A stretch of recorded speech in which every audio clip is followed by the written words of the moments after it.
Teman-teman semuanya, yang saya hormati Ibu Wakasek Kurikulum, saya hormati juga Bapak Kepala Sekolah yang tidak sempat hadir hari ini. Terima kasih atas kesempatan dan waktu yang diberikan kepada saya dan Bapak Ibu Guru meluangkan waktu juga untuk mendengarkan penyebaran pemahaman budaya positif yang merupakan salah satu aksi nyata kami di Guru Penggerak. Salah satu modul yang kami pelajari tentang budaya positif dan salah satu tugas aksi nyatanya itu adalah menyebarkan pemahaman tentang budaya positif ini dan rencana pelaksanaan budaya positif ini di sekolah. Jadi hari ini saya sudah berkoordinasi dengan Bapak Kepala Sekolah dan Bapak Kepala Sekolah sudah menyampaikan juga kepada Ibu Wakasek Kurikulum untuk melaksanakan kegiatan hari ini dan meminta waktu kesediaan dari rekan-rekan semua. Baik, saya langsung saja ke rencana kegiatan ini. Yang pertama, latar belakang kenapa mau melakukan, menerapkan, menyebarkan materi ini itu yang pertama adalah saya berpikir bahwa seluruh warga sekolah belum seluruhnya memahami dan menerapkan budaya positif, posisi kontrol guru, motivasi perilaku manusia, pembuat keyakinan kelas atau sekolah, dan segitiga restitusi. Ini kalau teman-teman yang kemarin memilih modul belajar di PMM tentang budaya positif, pasti segitiga restitusi juga teman-teman sudah memahami pelajarinya di situ. Yang kedua adalah tujuannya. Tujuan dari penyebaran ini adalah meningkatkan pengetahuan dan pemahaman tentang budaya positif.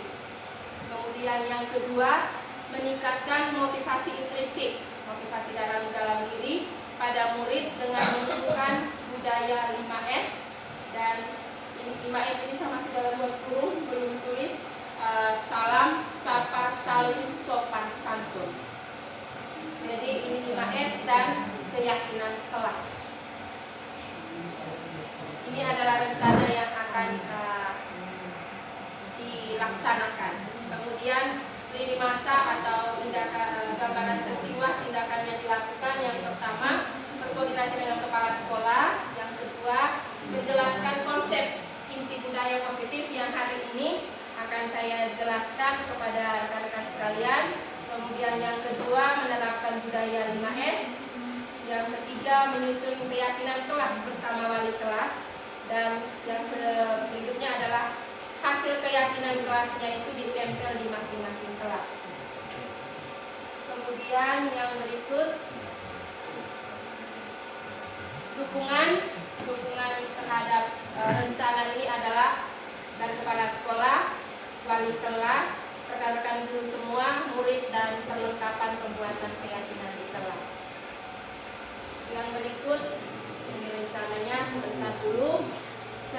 Selanjutnya saya memaparkan sedikit materi tentang budaya positif itu sendiri.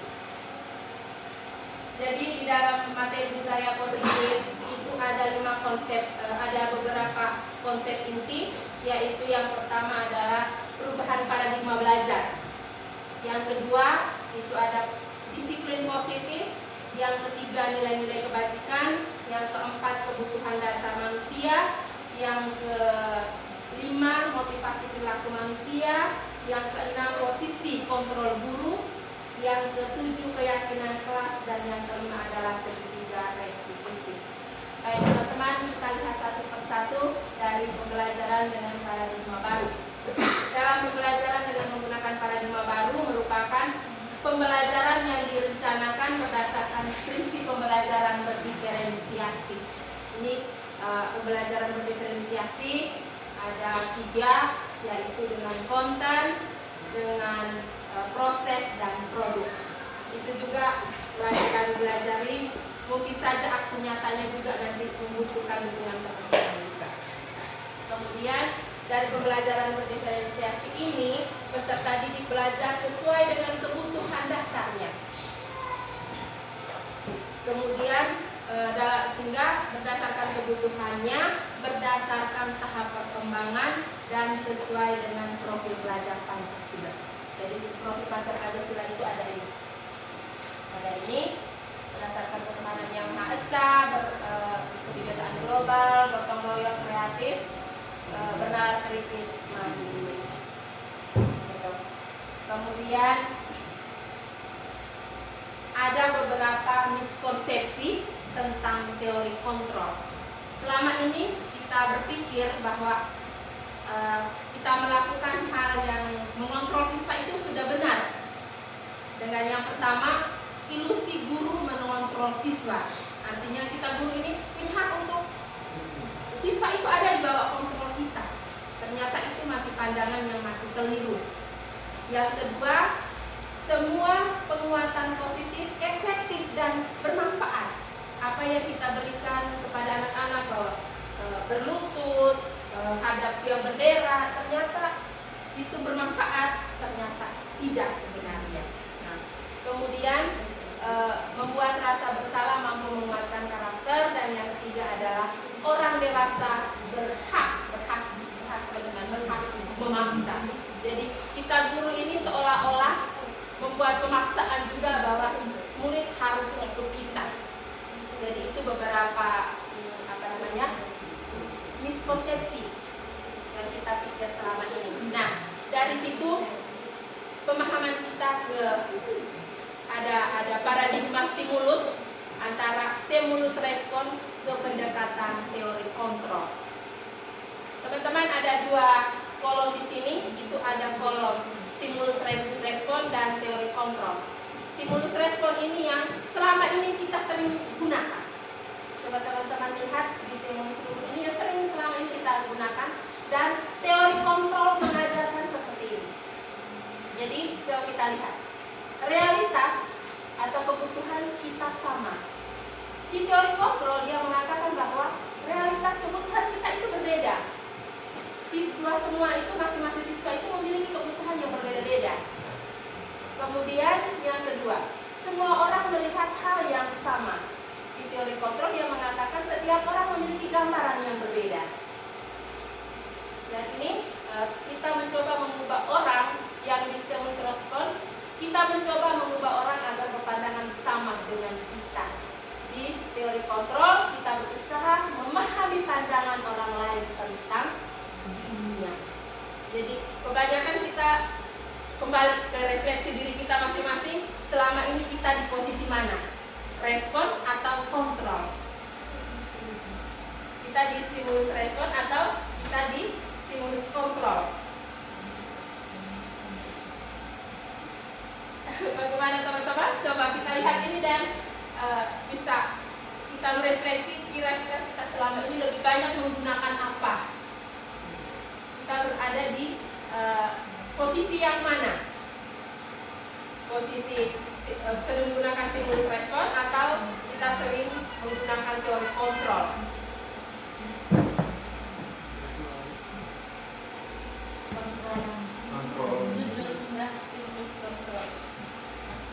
Stimulus responnya itu ya, stimulus respon.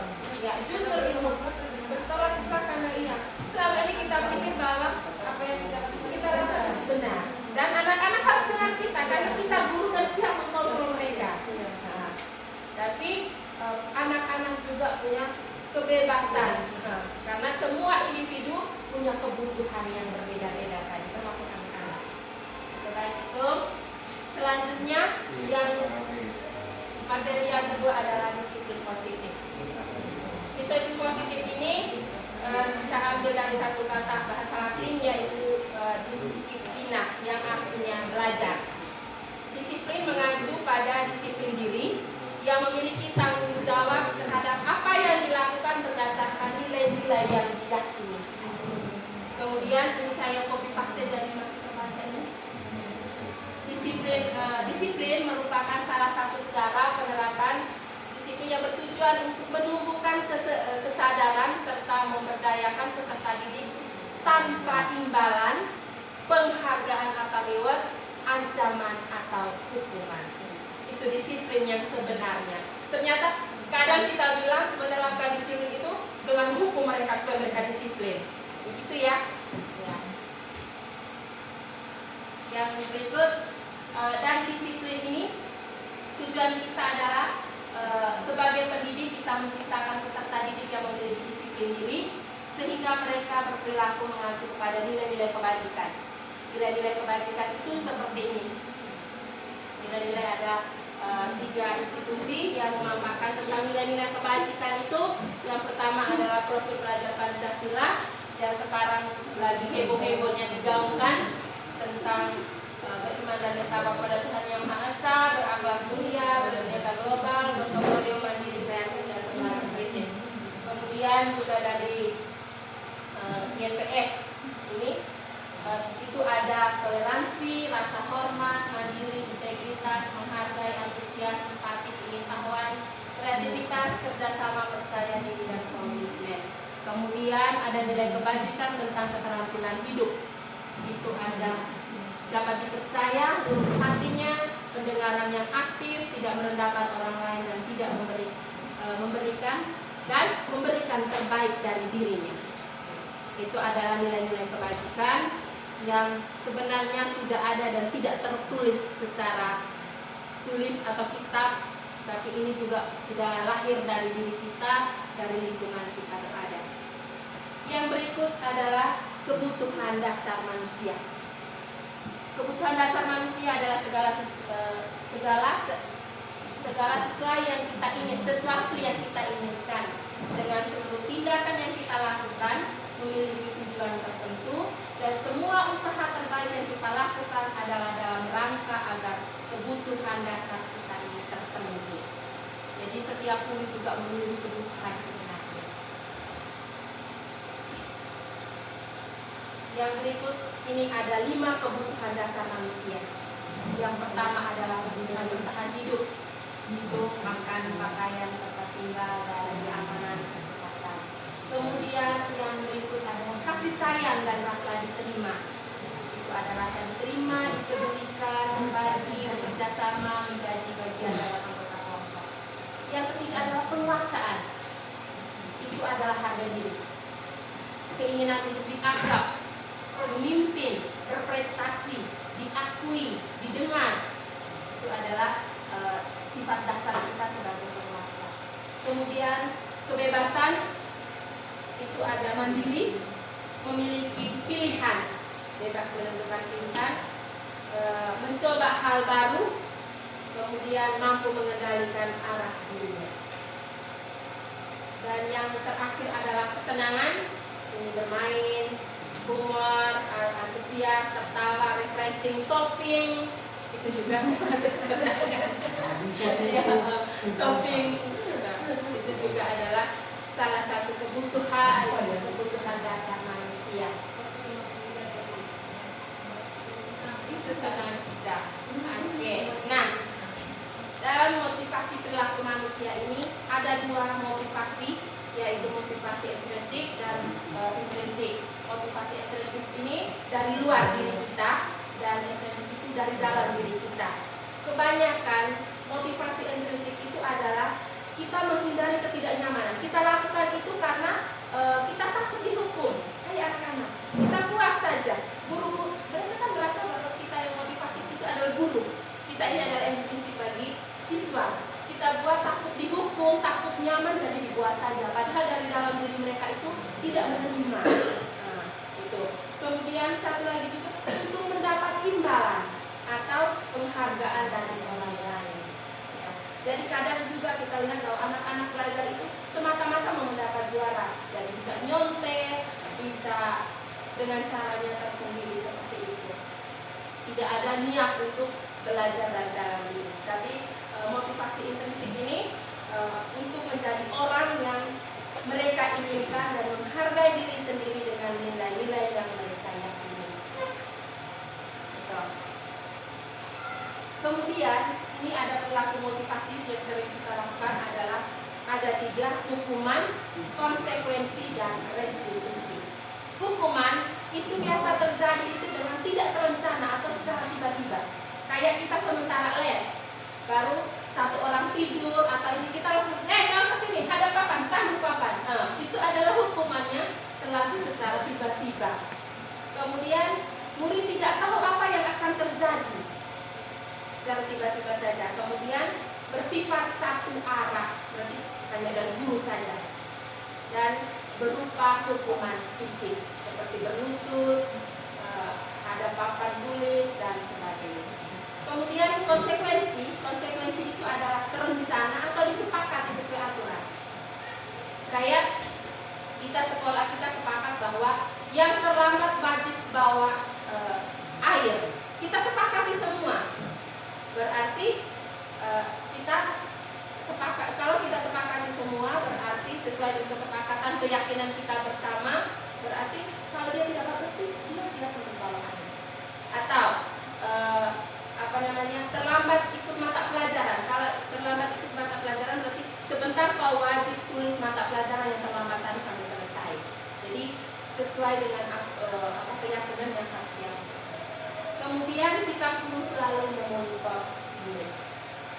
Yang ketiga ini adalah restitusi. Teman-teman juga sudah belajar di PMM tentang proses menciptakan kondisi bagi murid untuk memperbaiki kesalahan. Anak-anak memperbaiki kesalahan, kemudian melakukan dengan cara berkolaborasi dengan guru dan murid, sehingga murid bisa menentukan solusinya sehingga mereka lebih merasa mandiri dan bertanggung jawab dengan masing-masing. Nah, sekarang kita lihat tentang 5 posisi kontrol guru. Sebagai penghukum, sebagai pembuat merasa bersalah, sebagai teman, sebagai pemantau, dan sebagai manajer. Jadi teman-teman, nanti kita lihat, kita refleksi bahwa selama ini saya lebih di mana. Ini oke. Nah, semua. Ini teman-teman dari contoh 5 kontrol tadi, salah satu kontrol ini, salah satu kasus ini. Siswa tidak memakai atribut lengkap saat upacara bendera. Sering ini, kalau dihukum berarti hormat bendera selama 1 jam. Itu adalah hukuman, itu adalah hukuman. Kemudian kalau kita membuat kayak ini, kita katakan begini, berapa kali Bapak Ibu harus memberitahu kamu? Kamu selalu saja mengecewakan Bapak Ibu dulu. Atau kamu ini kenapa? Kadang kita Allah pakai bahasa lembut. Kamu ini kenapa? Sudah tahu aturan. Kenapa buatnya begitu? Itu juga merasa dia bersalah. Kadang kita pikir bahwa Allah lembut-lembut tadi itu dia rasa jerah. Tetapi itu membuat dia lebih merasa bersalah, dan itu bisa membuat murid itu benci, jengkel, dendam dengan kita. Kemudian yang kontrol yang berikut itu adalah membuat mereka itu sebagai teman dengan kata-kata begini, ayo ikuti arahan sekolah, tolong bantu Bapak Ibu ya, sekali ini saja, sudah tidak apa-apa, lain kali jangan sampai begini atau begini, ya sudah saja, kesana dulu sudah, tidak apa-apa sudah, selesai, tidak ada penyelesaian. Nanti mungkin dia akan lakukan lagi karena dia berpikir bahwa saya buat dia salah, nanti Bapak Ibu itu teman saya, jadi sebentar juga dia selesai juga, tidak apa-apa, tidak bisa bawa juga tidak apa-apa.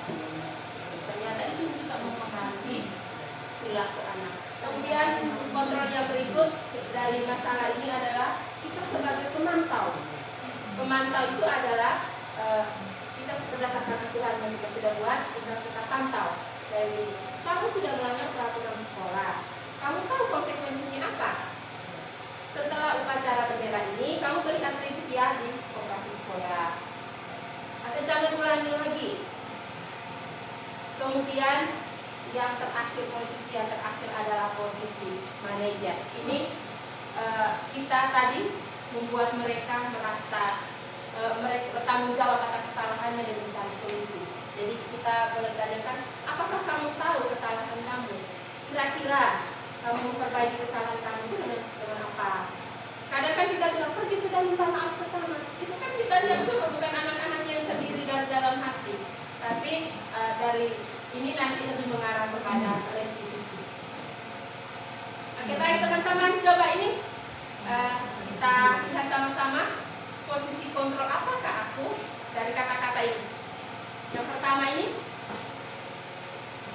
saya kecewa sekali dengan kamu. Apa tadi? Ya termasuk dalam posisi kontrol apa? Kalau kita bersalah, Tony pembuat merasa bersalah. Yang kedua, kamu tidak pernah mendapatkan nilai jika tidak mengerjakan tugas. Posisi apa kita? Sebagai ini. Sebagai pemantau. Sebagai pemantau. Kalau dia tidak kerja tugas, berarti konsekuensinya adalah tidak mendapat nilai. Kemudian yang ketiganya apa? Apa rencanamu untuk menyelesaikan masalah ini? Manajer ini yang nanti kita terapkan itu pakai segitiga restitusi. Oke teman-teman, sekarang ke pembentukan keyakinan kelas. Semuanya ini bisa terlaksana kalau ada keyakinan atau kesepakatan bersama. Jadi keyakinan kelas itu dibuat bersifat abstrak, berbuat pertanyaan universal, berupa pertanyaan universal, dibuat dalam pernyataan positif. Kadang kan kita buat di kelas itu berlebih. Oh tidak, ini dulu keyakinan kelas. Ini teman-teman, keyakinan atau kesepakatan kelas. Ada pertanyaan ini, mengapa keyakinan kelas? Mengapa tidak peraturan kelas? Menurut teman-teman?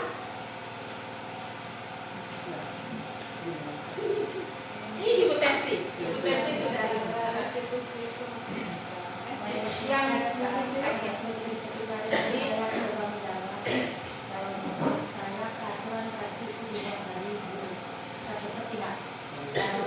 keyakinan berarti kesepakatan bersama.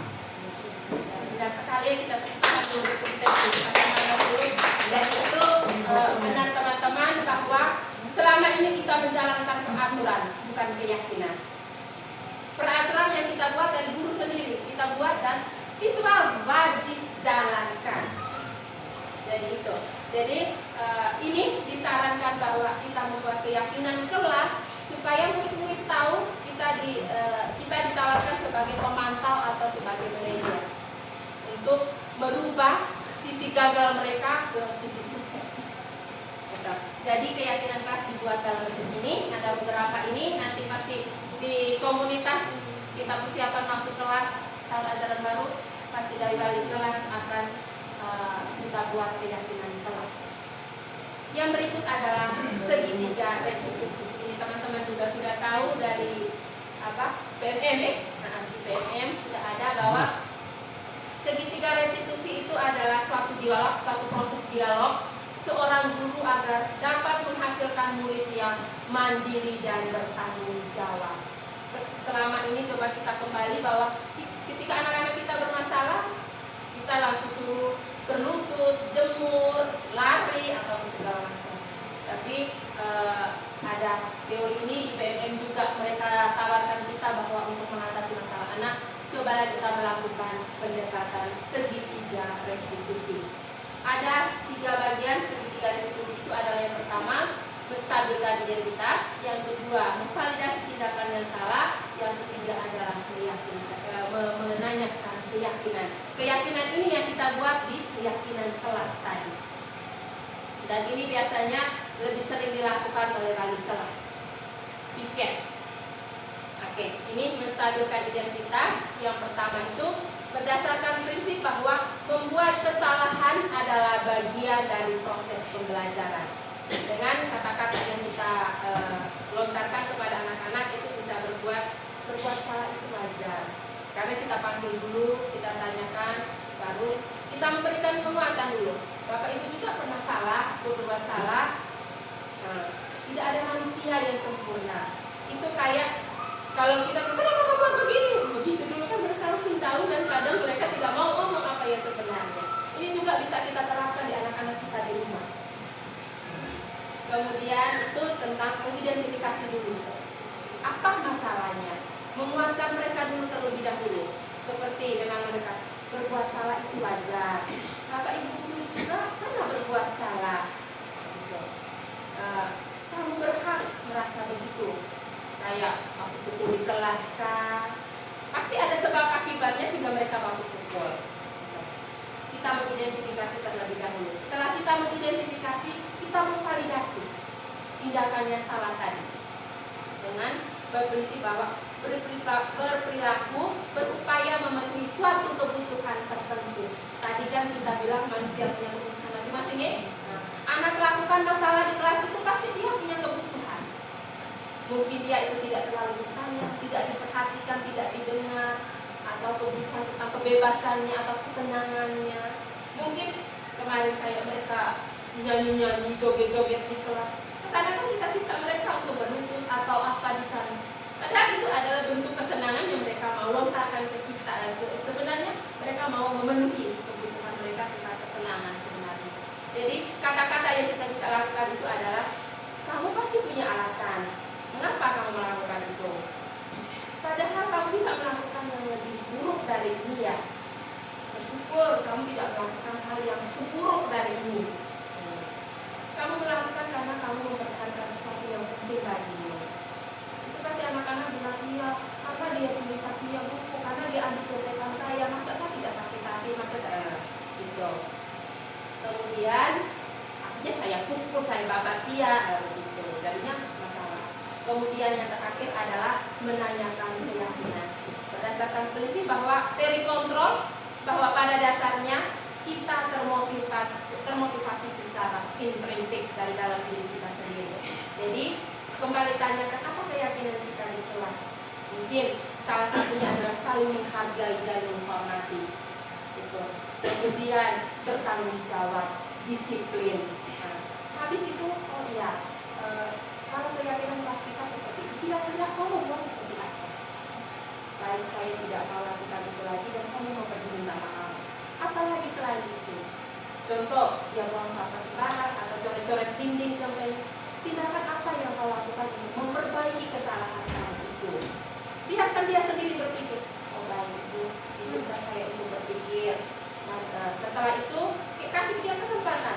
Oke, kau kembali ke kelas dulu, berpikir apa dulu, baru akan ketemu ibu lagi. Oke, nanti dia datang pasti dia membawa apa yang akan dilakukan. Jadi dia lakukan itu dengan senang hati tanpa paksaan.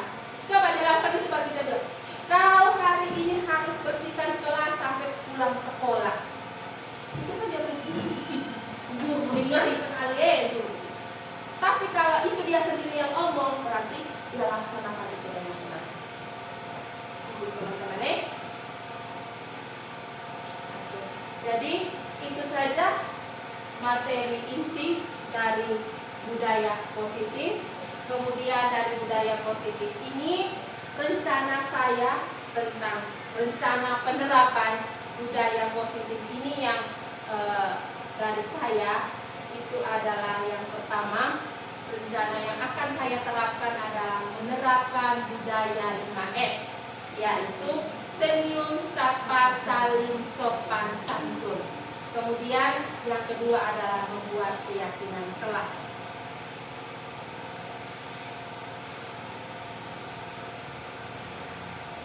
Yang berikut dari ini langkah-langkah yang akan saya lakukan adalah melakukan sosialisasi kepada guru dan murid tentang penerapan budaya 5S. Menerapkannya itu setiap pagi setelah apel bendera atau apel pagi, anak-anak memberikan kita salam, senyum, sapa dengan sopan dan santun. Kayak yang sopan berarti tidak sembarang, kayak jabat tangan juga jalan saja, yang santun punya rapi, atur baik. Kemudian itu juga kemudian setelah jam akhir KBM, bisa juga KBM ini adalah setelah mau istirahat, biasanya mau istirahat dengan jam pulang, bisa juga. Kemudian yang kedua adalah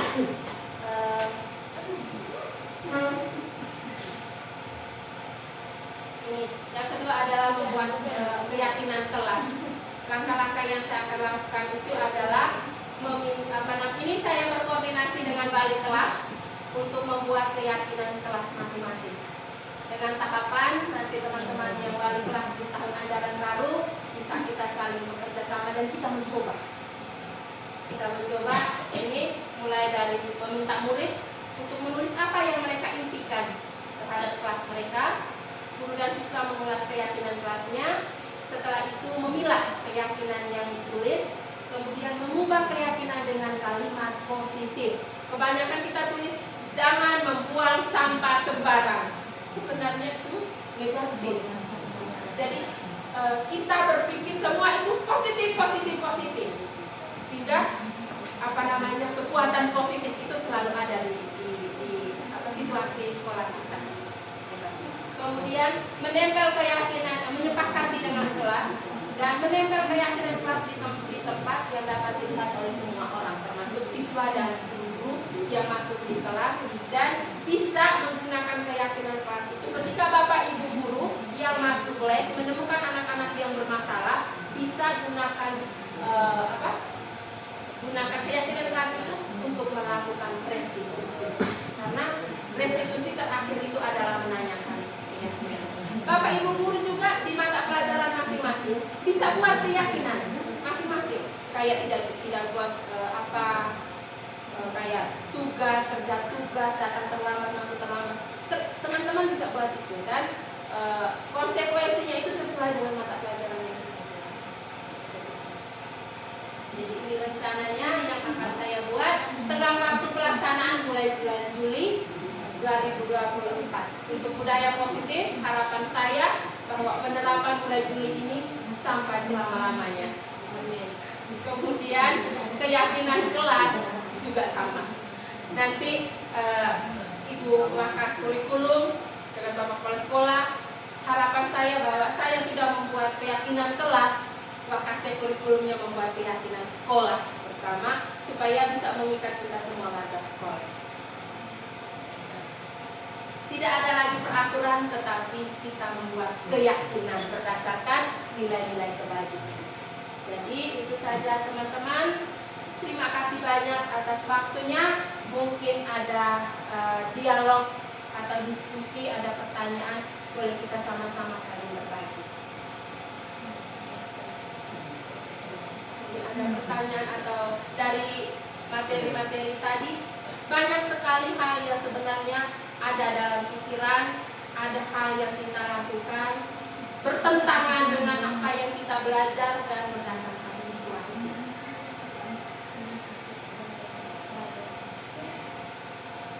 Mungkin kapan sih? Pak John. Iya. Ya, baik. Terima kasih atas kesempatan yang diberikan kepada saya.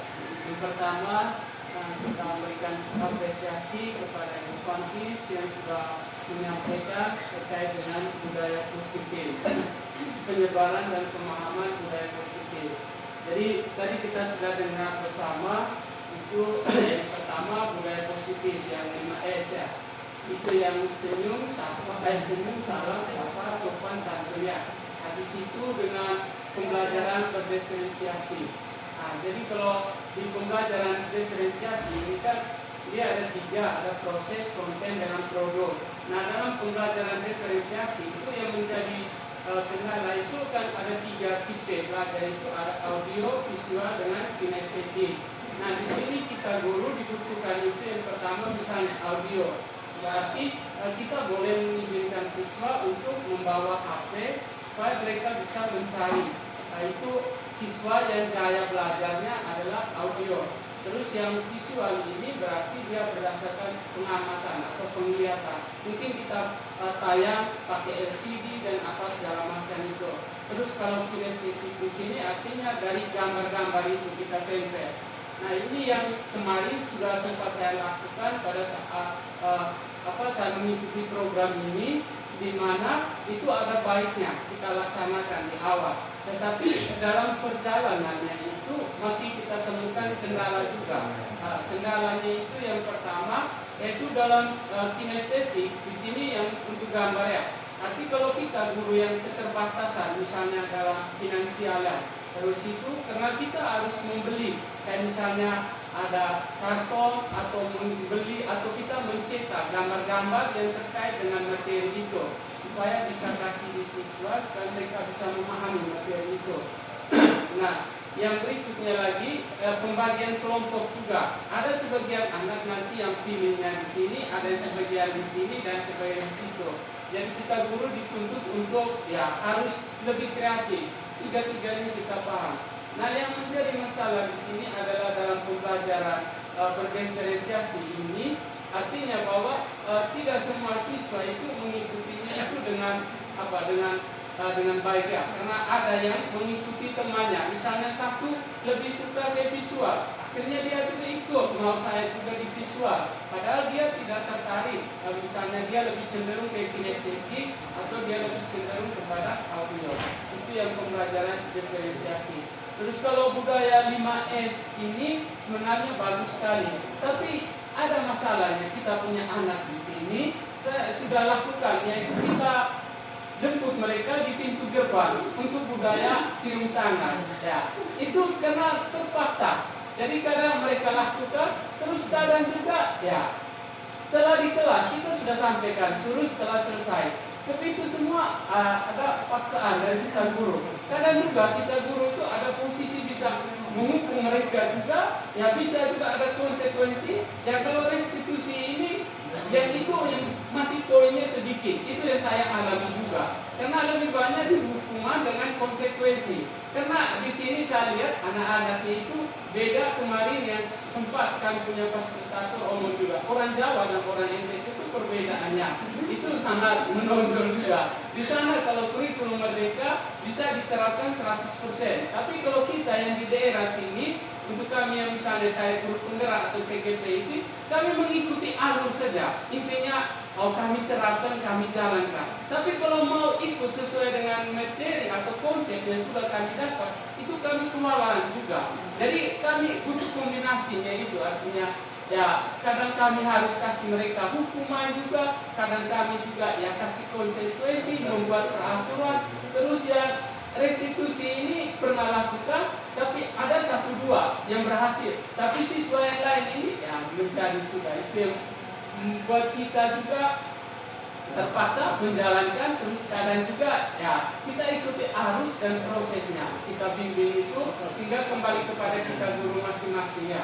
Jadi harapannya bahwa kita boleh mendapat ini terus kita laksanakan itu. Tapi kalau misalnya kita juga merefleksi diri kita masing-masing, posisi kita berada di mana. Kalau saya tadi posisi masih itu di penghukum juga saya lakukan, terus bisa teman juga, terus manajer juga. Pertanyaan iya,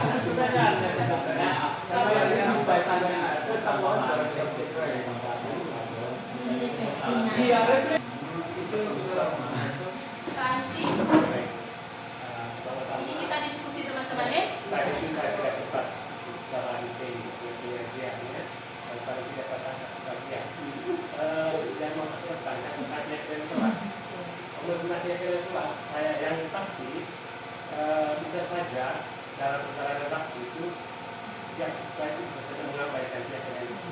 Nah, apakah dilakukan tindakan represif atas hubungan ataukah dia ada konsekuensi lanjutannya ketika siswa itu melakukan penyimpangan terhadap kesepakatan keyakinan dan sebagainya. Bisa dari semua. Kesepakatan dengan peraturan kelas. Terima kasih. Pertama, saya apresiasi terhadap Ivan yang sudah membawakan ini berkaitan dengan peraturan statistik. Artinya materi ini bagi saya pribadi sangat bersyukur sekali ya ketika ibu sudah memaparkan. Ada satu hal yang perlu saya tanggapi berkaitan dengan penerapan statistik tadi. Mungkin ibu bisa bukan jelas yang berkaitan dengan pembuat masalah foto ID. Oke, baik, terima kasih. Silakan Pak Santai. Ya, jujur saja dari ketiga model tahapan dalam penghukum membuat merasa bersalah dan teman, tentu saya sudah merasakan semuanya. Dari ketiga-tiganya. Saya merasakan semuanya Tapi pada tahap akhir tahap kemarin ini, di sini saya temukan ternyata siswa yang sudah saya anggap menjadi teman, bahkan mereka juga berbalikan salah. Nah sekarang pada dasarnya seperti itu, siswa sudah kita lucu tentang yang kita kamu sudah bersama, kenapa kamu ya? Terus ternyata itu membuat merasa bersalah. Saya kembali, oke. Nah sekarang tahap berikutnya membujuk dia, meraih seperti makan sebagai anak yang buka dan sebagai teman. Dan setelah bak kemudian selanjutnya, anak tersebut malah berubah lagi. Nah, pertanyaan saya kira langkah dari kejadian itu untuk mengatasi persoalan itu bagaimana? Baik, teman-teman kita masih ada? Atau kita 3 ini dulu? Oke, baik teman-teman, terima kasih banyak, luar biasa sekali teman-teman, bahwa disiplin positif ini memang semua orang mengharapkan bahwa sesuatu hal yang baik, tetapi dalam pelaksanaan itu adalah sesuatu yang sangat sulit ternyata. Nah, tadi seperti tadi kita dengar Pak John pernah melakukan semua itu, dari hal kontrol, dari hal menciptakan literasi pembelajaran, kemudian dari hal mengenal kebutuhan siswa. Saya yakin bahwa kita semua ini tidak pernah mengetahui kita punya anak punya kebutuhan, tidak tahu. Nah, dengan ini kita buat itu sesuai, kita coba menerapkan pelan-pelan. Ini hanya materi dan kami juga baru belajar, saya dengan Ibu Dian baru belajar, baru tahu dan disadarkan kayak ditempeleng betul bahwa oh ternyata kan di perguruan tinggi kita tidak diajarkan seperti ini. Ternyata ini adalah pikiran Bapak Ki Hajar Dewantara dari awal pertama kali dia mendirikan taman siswa. Itu dia punya pikiran yang merdeka itu dari semua siswa, guru. Gitu. Nah, untuk pertanyaan Pak Ansi tentang keyakinan kelas, ketika anak-anak kita sudah buat keyakinan kelas, bagaimana sehingga ketika mereka buat ada konsekuensinya, ada itu, dan sistem seperti apa yang kita mau supaya mereka itu jangan jenuh atau di tingkat tertentu itu mereka tidak lagi menjalankan keyakinan itu. Baik, untuk itu dari saya mungkin nanti ditambahkan lagi dengan Dian atau teman-teman lain yang bisa menanggapi. Kalau dari saya tentang keyakinan ini bisa dijalankan dengan baik itu adalah kontrol kita bersama. Yang pertama, kita selalu memberikan itu sebagai sebuah keyakinan yang ada dalam diri anak. Jadi kita tempel dan anak-anak selalu tahu. Kemudian semua warga sekolah berhak untuk tahu dan jalankan bersama. Jangan bilang begini, ayo balik kelasnya Ibu Fantis dan Ibu Fantis saja yang urus. Tidak, kita semua. Ketika kita semua sudah menjalankan semua, saya yakin bahwa dia tetap akan bertahan. Kalau hanya 1-2 orang saja yang menjalankan, seperti dia tidak bertahan. Kayak Pak John punya tadi, 5S dia sudah terapkan. Tetapi karena Pak John sendiri yang jalankan, kenapa dia tidak bertahan? Coba kita setiap pagi yang piket, semua datang jemput di depan kelas, atau setelah apel wajib jabat tangan, atau setelah jam pelajaran, pasti dengan sendirinya itu dia akan terus dilaksana dengan mengalir dengan sendirinya. Karena Pak John masuk buat, Pak Ansi masuk buat, Pak Gusti masuk buat, besok pagi lagi Pak John buat, besok lagi Ibu Rin buat, besok lagi itu. Jadi anak-anak sudah dalam konsep mereka bahwa kita harus melakukan itu. Oh kita harus buat begini, kita harus buat begini. Itu kalau kita buatnya itu berdasarkan kesepakatan bersama. Kepala sekolah, rekan guru, wali kelas, dan orang tua murid. Kita sosialisasikan bahwa oh sekolah kami itu kita sekarang ini budayakan budaya positif dengan cara begini. Jadi kita Bapak Ibu guru juga kita tidak semua guru ya, tapi piket datang sebelum mereka datang kita sebelum apel kita jabat tangan. Setelah apel, ayo anak-anak sebelum masuk kelas mari kita lakukan budaya 5S. Guru saja berdiri, anak-anak dengan sendirinya ikut terus dengan aman santun sopan masuk kelas. Nah, dengan itu kalau kita kontrol terus, kita lakukan secara terus-menerus dan dilakukan bersama-sama, saya yakin dan percaya bahwa semuanya itu tetap eksis, tetap aman, tetap bertahan dari generasi ke generasi selanjutnya dan kita tidak merasa beban. Kepala sekolah punya program setiap kali kita ambil rapor dia selalu bilang, tolong kasih tahu anak-anak untuk sabar. anak-anak untuk senyum, anak-anak untuk salam, tidak pernah. Itu yang dia selalu kasih tahu ke kita bahwa itu. Jadi cobalah dari hal-hal kita kecil ini, semoga bermanfaat, dan ini juga sekaligus sosialisasi untuk budaya positif ini. Dan kami kemarin juga Pak Ansi sudah ada buat komunitas praktisi. Ada komunitas praktisi dalam IPP, kemudian saya punya komunitas IT. Komunitas IT bukan hanya berbahas tentang IT, tetapi apa saja untuk sekolah kita ini. Mari kita bicara dalam komunitas dan kita laksanakan sama-sama. Saya yakin bahwa kalau saya dengan Ibu Dian saja yang jalankan, atau dengan Pak John saja, atau dengan Pikir saja, pasti tidak akan berhasil. Tetapi dengan Bapak tua kita yang seperti ini, dia memberikan kita kebebasan. Jadi mari kita sama-sama membuat dan meyakinkan sebagai semua keyakinan kelas dan keyakinan kita semua. Kemudian begitu ya Pak Arsy, bagaimana? Ya, bisa ya. Mungkin ditambahkan oleh Ibu Dian dan Pak Didi. Terima kasih banyak sekali atas waktu dan kesempatan dari rekan-rekan sekalian. Semoga hal baik kita bawa ke perubahan yang lebih baik. Sekian dan terima kasih. Stop kok.